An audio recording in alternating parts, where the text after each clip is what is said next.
Holly, 1 an et demi, bergère d'Anatolie. Cet été, avec 8 autres chiens de protection, elle montera sur les hauts plateaux du Vercors défendre les 1600 moutons d'Elisabeth. Camille observe la scène de loin.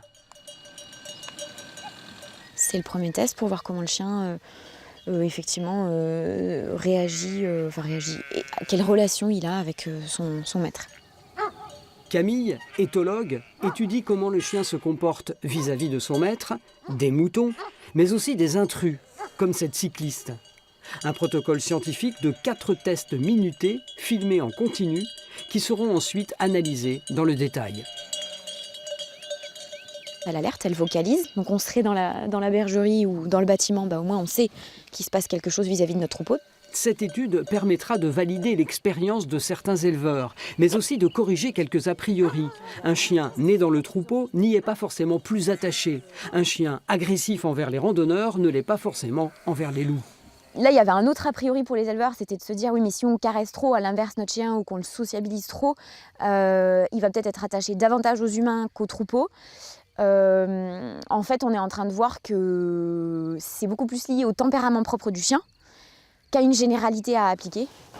Autre test sur un individu plus jeune. En fait, Camille étudie l'évolution des chiens entre 2 mois et 3 ans.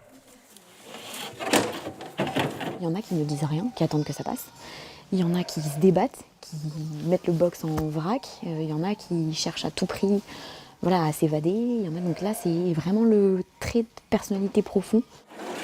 C'est une recherche appliquée dans tout le sud-est de la France, en partenariat avec 18 éleveurs volontaires et ici avec le parc naturel du Vercors. Les éleveurs ont soif de connaissances. L'enjeu, c'est justement de les aider à mieux choisir et éduquer leurs chiens de protection. Et ça permet aussi, en tant qu'éleveur, de faire cette analyse-là, de voir ces chiens et le comportement du chien. Donc j'ai stérilisé des chiennes parce que je vois que le gène se transmet de chien en chien sur un comportement. Par exemple, j'avais une chienne qui courait les vélos, la fille court derrière les vélos.